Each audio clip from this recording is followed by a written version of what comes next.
नमस्कार दोस्तों, मैं मयंक श्रीवास्तव स्वागत करता हूं आपके अपने YouTube चैनल न्यूट्रियोलॉजी में। आज हम करने जा रहे हैं मैनेजमेंट का अपना अगला सब्जेक्ट जो कि है पर्सनालिटी डेवलपमेंट एंड ग्रूमिंग।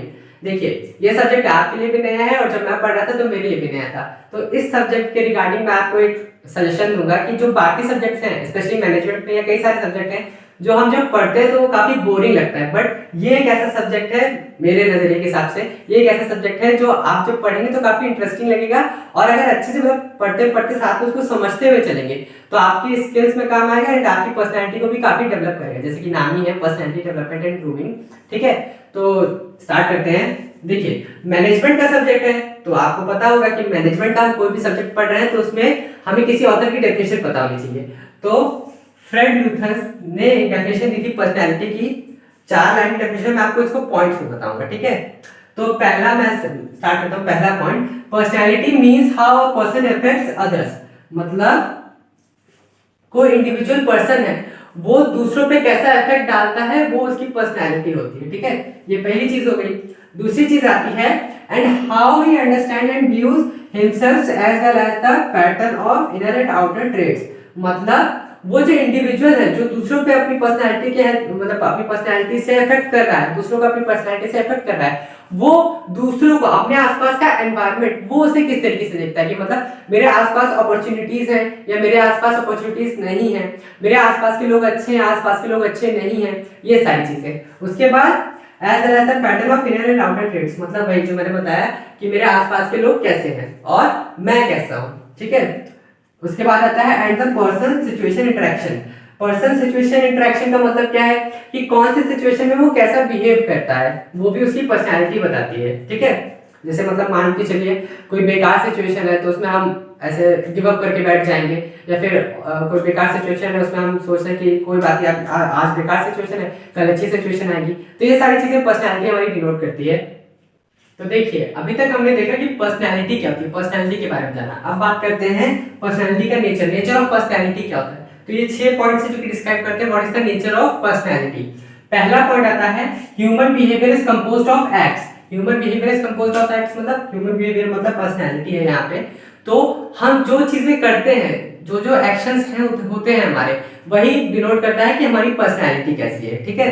दूसरी चीज आती है personality visualises as a whole actualises itself in a particular environment.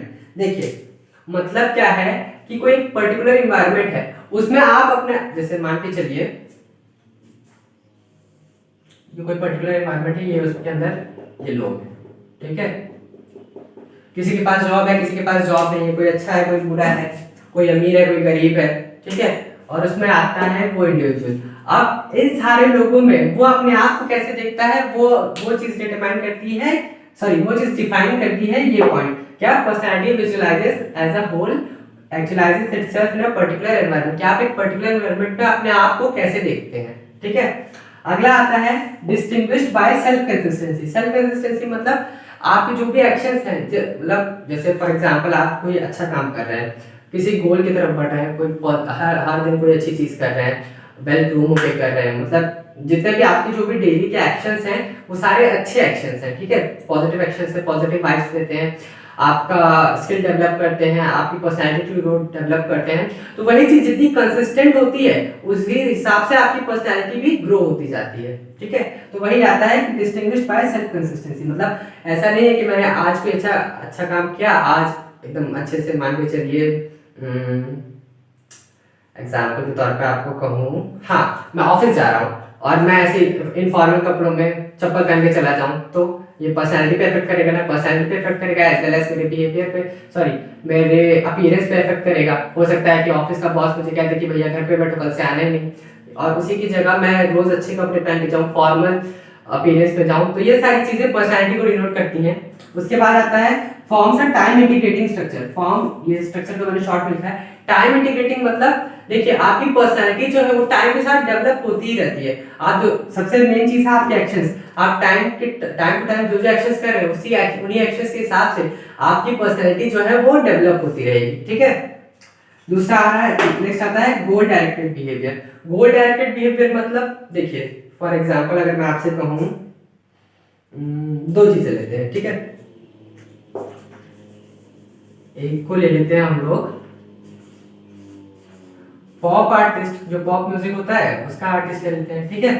दूसरा ले लेते हैं हम लोग सीईओ, ठीक है।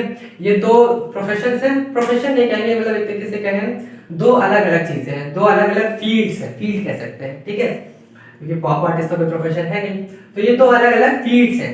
अब किसी का गोल है कि पॉप आर्टिस्ट बनना है उसको, तो उसकी पर्सनैलिटी अलग होगी, किसी का गोल है कि उसे सीईओ बनना है तो उसकी पर्सनैलिटी अलग होगी। तो पर्सनैलिटी जो है वो बेसिकली हमारे गोल पे भी डिपेंड करती है, जैसा हमारा गोल होगा उसी हिसाब से हमारी पर्सनैलिटी होगी। मतलब बेसिकली आप सीईओ और पॉप आर्टिस्ट की पर्सनैलिटी में तो डिफरेंशिएट कर सकते हैं ना, इनका अपीयरेंस हमेशा फॉर्मल होता है, ये हमेशा रिटन कम्युनिकेशन ज्यादा करते हैं। पॉप आर्टिस्ट इनका अपीयरेंस इनफॉर्मल होता है, जो मन मतलब जैसा मन कर रहा है वैसे कपड़े पहनना, ठीक है। उसके बाद आता है प्रोसेस ऑफ बिकमिंग, मतलब हमें क्या बनना है भाई, गोल ओरिएंटेड के बाद बिकमिंग तो आएगा कि हम क्या बन रहे हैं, मतलब आगे जाके हम जो चीज हमें अचीव करनी है, जो गोल हमें अचीव करना है, उसी का जो प्रोसेस है, उस प्रोसेस मतलब फॉर एग्जांपल मुझे सीईओ बनना है, सो टू बिकम अ सीईओ जो जो एक्शंस मैं लूंगा वही मेरी पर्सनैलिटी डिफाइन करेंगे, ठीक है। तो ये है हमारा नेचर ऑफ पर्सनैलिटी, समझ में आया होगा आपको। तो अभी मैंने आपको बताया कि पर्सनैलिटी क्या होती है, पर्सनैलिटी का नेचर ऑफ पर्सनैलिटी क्या होता है। एंड एक चीज मैं बताना भूल गया था, जो नेचर ऑफ पर्सनैलिटी में जो 6 पॉइंट्स थे वो किन्होंने दिए थे, वो दिए थे बोनर ने, ठीक है, ये याद रखिएगा, वो points these points were given by बोनर।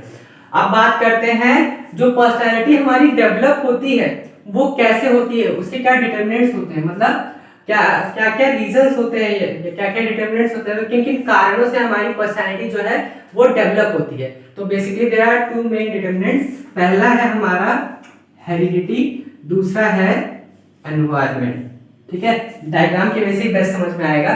तो ये दो है मेन डिटरमिनेंट्स, ठीक है, और ये एनवायरनमेंट के अंदर ये सारी चीजें आती हैं, ओके। अब देखिए हेरिडिटी, आप लोग अगर बायो से पढ़े होंगे या 9th तक बायो पढ़ी होगी तो याद होगा आपको कि हेरिडिटी का मतलब होता है जो जनरेशंस चल रही है उस हिसाब से। तो इससे रिलेट करते हैं, मतलब आपने एक वो है प्रोवर्ब है, सुना होगा कि जैसा बाप वैसा बेटा। तो मतलब क्या ये डिनोट करता है कि जैसी पर्सनैलिटी जो है पापा की थी वैसी किसकी होगी, उनके बेटे की होगी, जैसी पर्सनैलिटी उनके फादर की थी वैसी ही उनके बेटे की होगी। बट ये सच नहीं है, आप लोग भी मतलब एजुकेटेड लोग हैं समझ सकते हैं, बस ऐसे बोलने के लिए लोग बोलते हैं, बट साइंटिफिकली सच नहीं है। बट जो कारण क्या है बोलने का वो इन सब चीजों पे डिपेंड करता है, वो मैं आपको समझाऊंगा। तो हेरिडिटी आ गया, ठीक है, कि मतलब जैसी जनरेशन है उसी हिसाब का, उसी के जैसा उसके ऑफस्प्रिंग की भी पर्सनैलिटी होगी। दूसरा फैक्टर आता है हमारा, दूसरा डिटरमिनेंट आता है एनवायरनमेंट। एनवायरनमेंट पे ये सारी चीजें आती हैं। तो जो मेन पर्सनैलिटी का डिटरमिनेंट है वो एनवायरनमेंट ही है, ठीक है। तो पहली चीज हम शुरू करते हैं। अब देखिए हेरिडिटी मतलब जो जनरेशंस चल रही हैं और एनवायरनमेंट, उन्हीं दोनों से डेवलप होकर बनती है हमारी पर्सनैलिटी, ठीक है। अब बात करते हैं एनवायरनमेंट के फैक्टर्स के। एनवायरनमेंट के अंदर ये 4 फैक्टर आते हैं। पहला आता है कल्चर, मतलब जिस एनवायरनमेंट में एक इंडिविजुअल रह रहा है वहां का कल्चर कैसा है, ठीक है। मतलब फॉर एग्जांपल इंडिया का अलग कल्चर है, अमेरिका का अलग कल्चर है, या इंडिया के अंदर ही देख लीजिए उत्तर प्रदेश का अलग कल्चर है, महाराष्ट्र का अलग है, उड़ीसा का अलग है। तो वो सारी चीजें कल्चर में आती हैं, उस हिसाब से भी पर्सनैलिटी हमारी जो है वो ग्रूम होती है। दूसरा आता है फैमिली। फैमिली में थोड़ा कंटेंट बड़ा है। फैमिली में क्या आएगा, फॉर एग्जांपल मान के चलिए फैमिली का जो साइज है वो डिपेंड करेगा हमारी पर्सनैलिटी पे। हमारी फैमिली जो है तो उसमें पेरेंट्स हैं, हमारे जो पेरेंट्स हैं या फिर हमारे जो फैमिली मेंबर्स हैं उनकी एजुकेशन क्या है, ठीक है। चलिए मैं आपको इसका एक एग्जांपल देता हूँ कि फैमिली कैसे डिटरमाइन करती है हमारी पर्सनैलिटी को। मान के चलिए एक फैमिली है, ठीक है, दो फैमिलीज कंसीडर करते हैं, family number A, family number B. Family number A का क्या है, वो लोग उनकी फैमिली में जो उनके पेरेंट्स हैं, मतलब उनकी फैमिली में जितने लोग हैं सब लोग किसान हैं, ठीक है।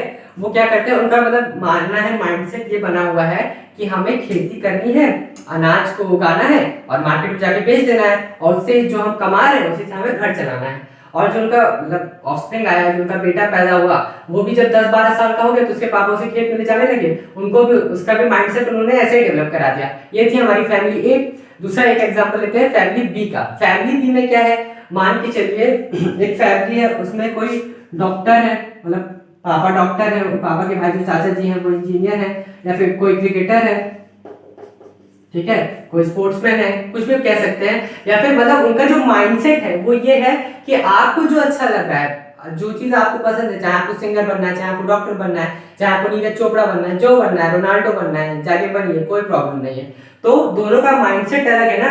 तो जो फैमिली ए है और फैमिली बी है, उन दोनों के जो ऑफस्प्रिंग्स है, मतलब उन दोनों में जो चाइल्ड ग्रो कर रहा है, उसकी पर्सनैलिटी में जमीन आसमान का फर्क होगा। क्यों? क्योंकि उनकी फैमिली का जो माइंडसेट है वो अलग अलग है। ठीक है, उसके बाद आता है सोशल में क्या क्या चीजें आती है, जैसे मान के चलिए स्कूल कंपनी या फिर एक और ले लेते हैं कॉलेज। ये मेन 3 चीजें होती है। मतलब हम जब तक 25 के होते हैं तब तक हम इन्हीं 3 स्पेस पे रहते हैं। स्कूल जाते हैं, स्कूल के बाद कॉलेज के बाद कंपनी। ठीक है, मतलब जो जॉब करते हैं।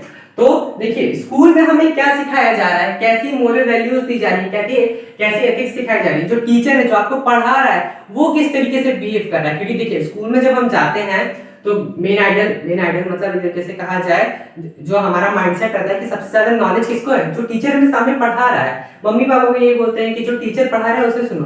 तो जो चीज स्कूल हमें सिखाएगा, जो हमारा एजुकेशन सिस्टम हमें सिखाएगा, वो भी एक डिटरमिनेंट है किसका, पर्सनैलिटी का। उसी हिसाब से हमारी पर्सनैलिटी डेवलप होगी।